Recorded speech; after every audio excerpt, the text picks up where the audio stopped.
Sa kulungan, ang bagsak ng isang lalaki dahil sa pagnanakaw raw ng cellphone at pangmumolestya pa umano sa isang batang babae sa Pasig.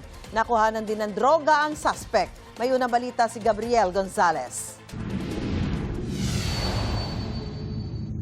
Walang kawala ang 25 anyos na lalaking ito nang arestuhin ng mga otoridad sa barangay Pinagbuhatan, Pasig City.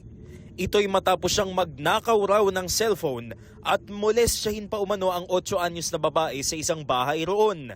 Ayon sa barangay, gabi nitong Miyerkules nang pumasok ang sospek sa bahay ng menor de edad na biktima. Meron pong isang batang babae doon na nilapitan niya. So, hinawakan niya sa mga masaselang bahagi ng katawan. Yung bata po, pilit na nagpupumiglas. Nagsisigaw ang bata at nagsumbong sa ina at tumakas ang sospek, tangay pa ang isang cellphone. Kinabukasan, nagreklamo sa barangay ang ina ng biktima matapos ma-review ang CCTV sa bahay.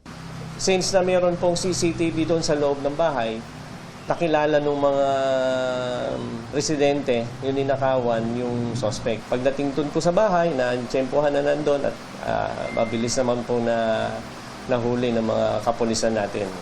Nabawi sa sospek ang ninakaw na cellphone at nahulihan pa siya ng isang sachet ng hinihinalang shabu na nagkakahalaga ng 2,040 pesos. Nakakulong na sa Pasig City Police Custodial Facility ang sospek na mahaharap sa mga reklamong paglabag sa Comprehensive Dangerous Drugs Act of 2002, acts of lasciviousness at theft. Sinusubukan pa namin siyang hinga ng pahayag. Tumanggi namang magbigay ng pahayag ang mga kaanak ng batang biktima. Paalala ng mga otoridad sa mga magulang at guardian. Siguruhin na laging nakasara, secure yung ating mga pinto para hindi makapasok kung sino yung mga hindi dapat pumasok at pag-ingatan din po natin sila dahil sa ganung pagkakataon maaari masamantala.